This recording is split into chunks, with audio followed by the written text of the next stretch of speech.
మన ప్రభువును రక్షకుడైన యేసుక్రీస్తు వారి పరిశుద్ధ నామంలో కూడి వచ్చిన నా ప్రియులందరికీ నా హృదయపూర్వక వందనాలు తెలియజేస్తానండి. సంతోషం మిమ్మల్ని కలుసుకోవటం.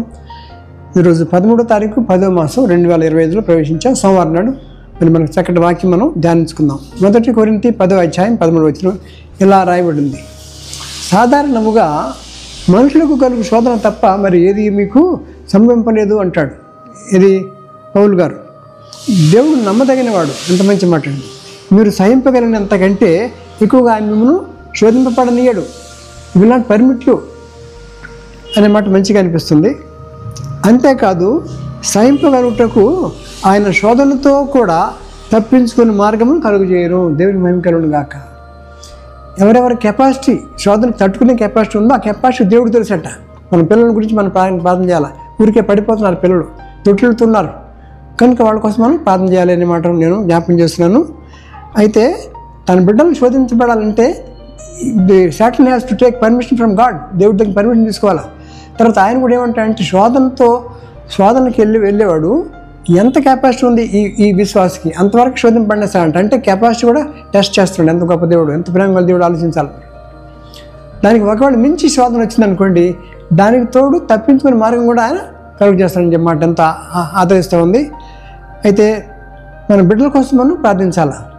అందుకనే 26:41 మత్తయి సువార్తలో గెత్సేమనే తోటలో యేసు ప్రభువు వారు చెప్తూ నిద్రపోతుంటారు. అయ్యా నాతో పాటు ప్రార్థన చేయండి బాబు అని అంటే శిష్యులు నిద్రపోతున్నారు. అప్పుడు ఒక మంచి మాట చెప్పాడు. 26:41 ఏముంటుందంటే మంచి మాట: మీరు శోధనలో ప్రవేశింపకుండానట్లు మెలకువగొండి ప్రార్థన చేయడం రాశాడు. మెలకు అలర్ట్నెస్ కావాలా. మన పిల్లల కోసం, మన కోసం అందరూ శోధించబడుతున్నారు.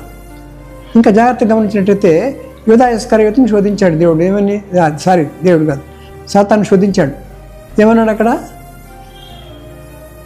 ఈ 13వ అధ్యాయం 2వ వచనం యోహాను సువార్తలో అంటాడు, అంతకు మునుపట యూదా ఇస్కరియోతుకి యేసుక్రీస్తుని అప్పగించమని శోధన కలిగిందట. అది శోధన వచ్చిన తప్పు కాదు. ఒకలాంటి పక్షుల్లాగా వాళ్తాయి శోధనలు. అంటే నేను తల మీద వాడుతుంటే మనం కొట్టేసుకుని వాటిని తొలగొచ్చి వెళ్ళిపోతాయి. అంతేగాని వాటిని ఉండనిస్తే మాత్రం అది తల మీద గూడు కట్టుకుని పిల్లగా ఆకులు తర్వాత గూడు తెచ్చి పెట్టుకుని తన పిల్లలకు గూడు కట్టుకుని దానిలో గుడ్లు పెట్టి పిల్లలు కానీ వేస్తుంటుంది. అంతవరకు వెళ్ళనివ్వకూడదు. ముందే వాటిని మనం తోలేసుకోవాలని చెప్పి ప్రభు మనకు సెలవిస్తున్నాడు. కాబట్టి 13:2లో శోధన వచ్చినాడు. కానీ 24 వచనం వరకు వెళ్తే 26 వచనం వచ్చేటప్పటికి ఆయన అప్పగించి రొట్టె విరిచి ఎవరికి ఇస్తానో వాడే నన్ను అప్పగిస్తానని చెప్పి వేసుకోవాలని చెప్తారు. ఎవరికి ఇచ్చాడు? యూదా ఇస్కరియోతుకి రొట్టె విరిచి ఇచ్చినప్పుడు అది తీసుకోగానే సాతాను వానిలో ప్రవేశించాను అని రాసింది అక్కడ 13వ అధ్యాయం 26, 27 వచనాల్లో యోహానులో ఉందండి. అంటే అతను శోధన రాగానే ప్రభుని అప్పగించకూడదు అని తప్పని తెలుసుకుని పశ్చాత్తాపడి సరిపోయేది. చివరి కాళ్ళు కడుగుతున్నాడు వచ్చాను. అప్పుడేమన్నా మాత్రం చూశాడు, ఏం మారలా. కానీ అలా ప్రభుని అప్పగించి అతను ద్రోహం చేశాడు కాబట్టి ఘోరంగా చనిపోయాడు. తలకిందులు పడి ఆయన ఆత్మహత్య చేసుకుని చచ్చిపోతాడు. కాబట్టి మన కోసం, మన పిల్లల కోసం మనం ఏం చేయాలంటే అనుదినము మనం ప్రార్థన చేయాలి. మనం ఎగ్జాంపుల్ యోసేపు ఉన్నాడు. పోతిఫర్ ఇంట్లో అన్నులు అమ్మేశారు. ఐగుప్తుకు వెళ్ళి పడ్డాడు. అక్కడ సుమారుగా 17 ఏళ్ళ వయసు అండి. 27 సంవత్సరాలు 17 తర్వాత అక్కడ ఆ ఇంట్లో ఉండుంటాడు. టెస్టింగ్ పీరియడ్ 10 సంవత్సరాలు 10 నెలలు అట్లా ఉంటుంది అన్నమాట. అక్కడ 39వ అధ్యాయం ఆదికాండం చూస్తే ఆమె శోధిస్తూ ఉంటుంది. పెద్ద ఆవిడ 30 ఏళ్ళ పైన ఉంటే 35 అట్లా ఉంటాయి సుమారుగా. ఈమెకి 17 ఏళ్ళకి అమ్మారంటే సుమారుగా 10 ఏళ్ళు ఆ ఇంట్లో ఉన్నాడు సుమారుగా. అంటే 27 సంవత్సరాలు వచ్చేప్పటికి శోధన వచ్చేసింది.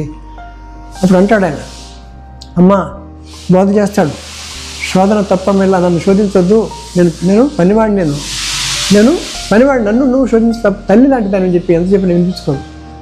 అప్పుడు ఒక మాట అంటాడు 39వ అధ్యాయం 10వ వచనం: దినదినము ఆమె యోసేపుతో మాట్లాడుతుండను కానీ అతడు ఆమెతో క్షీణించుటైనను ఆమెతో ఉన్నట్టుగాను మాట విన్నవాడు కాడని చెప్పి అంటాడు.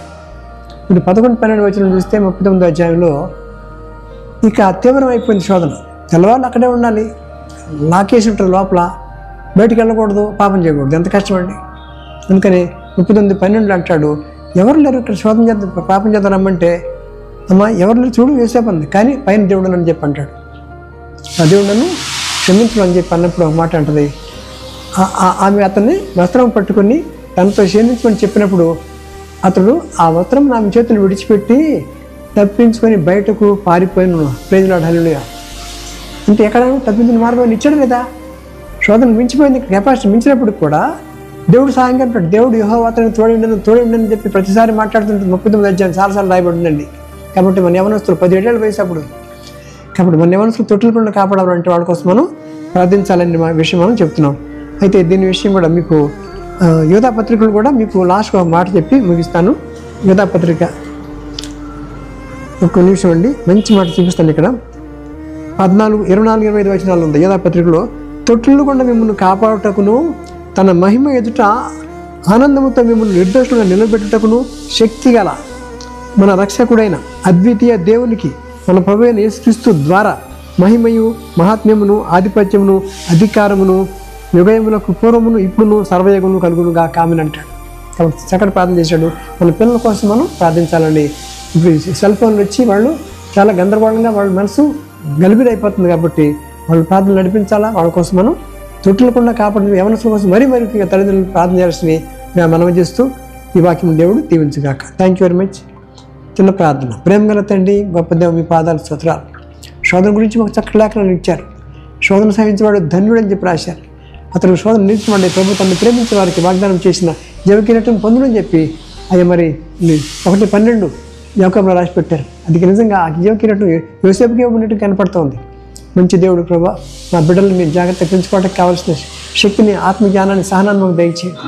తొట్టిల్లిపోయి జీవితాలు పాడు చేసుకుంటున్నారు కనుక మీరే వారికి సహాయం దయచేయండి. వారి పక్షంగా మేము చేసినప్పుడు అంగీకరించి బిడ్డల్ని తొట్టిల్లకుండా కాపాడుతున్నామని ఇదను నూతనంగా బిడ్డలను మీరు దీవించి ఆశీర్వదించి వాళ్ళు ప్రభు మీకోసం పెంచే భాగ్యం మాకు దయచేయండి. ప్రతి వారి పట్ల ప్రణాళిక ఉంది. ఆ ప్రణాళిక ఏంటో తెలుసుకొని ఆ దిశగా బిడ్డల కోసం మేము ప్రార్థించే మంచి ఆత్మజ్ఞానం దయచేసి మీ కృపను మాపై కుమ్మరించమని మా యవనస్తులు మీ చేతికి అప్పగించుకుంటూ ఈ దినం నూతన క్రియ జరిగించమని యేసుక్రీస్తు వారి పరిశుద్ధ నామములో బహు వినయంగా నిన్ను అడిగి వేడుకుంటున్నాం తండ్రి. Amen, amen, amen. Thank you very much. God bless you.